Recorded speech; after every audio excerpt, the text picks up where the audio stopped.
രണ്ട് മക്കബായർ അധ്യായം 13. മെനലാവൂസിൻ്റെ വധം. അന്ത്യോക്യസ് യൂപ്പാത്തോർ യൂദയായ്ക്കെതിരെ ഒരു വൻ സേനയുമായി വരുന്നെന്ന 149 ആണ്ട് യൂദാസിനും അനുചരന്മാർക്കും അറിവ് കിട്ടി. അന്ത്യോക്യസിൻ്റെ രക്ഷകർത്താവും ഭരണച്ചുമതല വഹിക്കുന്നവനുമായ ലിസിയാസും അവനോടൊത്തുണ്ടായിരുന്നു. ഗ്രീക്ക് സൈന്യത്തിൽപ്പെട്ട 1,10,000 കാലാൾ പടയാളികളും 5,300 കുതിരപ്പടയാളികളും 22 ആനകളും കത്തി ഘടിപ്പിച്ച 300 രഥങ്ങളും അവരെ അനുഗമിച്ചിരുന്നു. മെനലാവൂസും അവനോട് ചേർന്ന് അവനെ പ്രോത്സാഹിപ്പിച്ചു. രാജ്യനന്മയിലുള്ള താൽപ്പര്യത്താലല്ല, സ്ഥാനമോഹത്താൽ പ്രേരിതനായിട്ടാണ് അവൻ ഇങ്ങനെ ചെയ്തത്. എന്നാൽ രാജാക്കന്മാരുടെ രാജാവായവൻ ആ നീചനെതിരെ അന്ത്യോക്യസിൻ്റെ ക്രോധം ഉണർത്തി.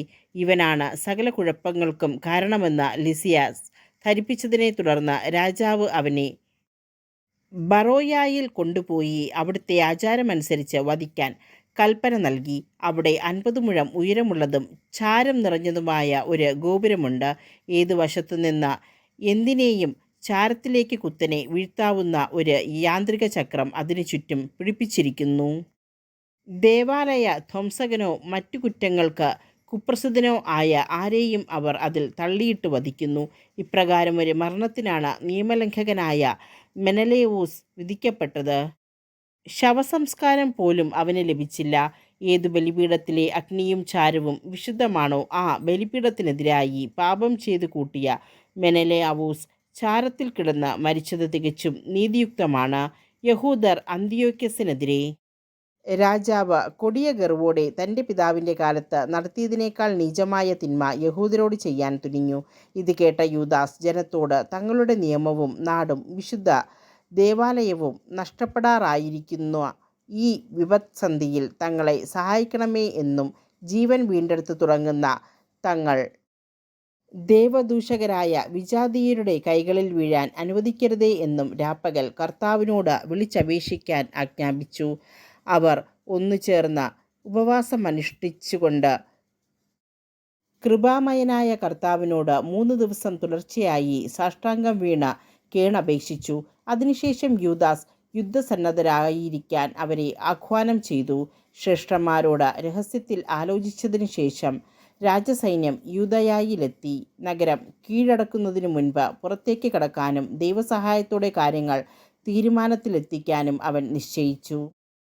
അങ്ങനെ തീരുമാനം ലോകസൃഷ്ടാവിന് വിട്ടുകൊടുത്തുകൊണ്ട് അവൻ നിയമത്തിനും ദേവാലയത്തിനും നഗരത്തിനും രാജ്യത്തിനും പൊതുനന്മയ്ക്കും വേണ്ടി മരണം വരെ അഭിമാനപൂർവ്വം പോരാടാൻ ജനത്തെ ഉപദേശിച്ചിട്ട് മൊദയിന് സമീപം പാളയമടിച്ചു. ദൈവത്തിൻ്റെ വിജയം എന്ന അടയാളവാക്ക് അവൻ അവർക്ക് നൽകി. തുടർന്ന് അതിധീരന്മാരായ യുവസൈനികന്മാരോട് കൂടെ രാത്രിയിൽ രാജമണ്ഡപം ആക്രമിക്കുകയും 2000 പേരെ പാളയത്തിൽ വെച്ച് തന്നെ വധിക്കുകയും ചെയ്തു. മുൻനിരയിലെ ആനയെയും പാപ്പാനെയും അവൻ കുത്തിക്കൊന്നു. പാളയത്തിലുടനീളം ഭീതിയും അങ്കലാപ്പും പരത്തിയിട്ട് വിജയികളായി അവർ മടങ്ങി. യൂദാസിന് കർത്താവിൻ്റെ സഹായവും സംരക്ഷണവും ഉണ്ടായിരുന്നതിനാൽ അരുണോദയത്തോടെ ഇതെല്ലാം കഴിഞ്ഞു. യഹൂദരുടെ നിർഭയത്വം അനുഭവിച്ചറിഞ്ഞ രാജാവ് അവരുടെ ആസ്ഥാനങ്ങൾ ആക്രമിക്കുന്നതിന് യുദ്ധതന്ത്രങ്ങൾ പ്രയോഗിച്ചു.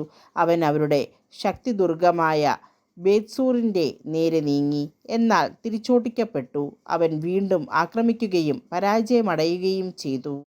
കാവൽ സേനയ്ക്ക് ആവശ്യമായതെല്ലാം യൂദാസ് എത്തിച്ചു കൊടുത്തു. എന്നാൽ യഹൂദ സൈന്യത്തിൽപ്പെട്ട റോദോക്കൂസ് എന്നൊരുവൻ ശത്രുവിന് രഹസ്യവിവരങ്ങൾ ചോർത്തിക്കൊടുത്തു.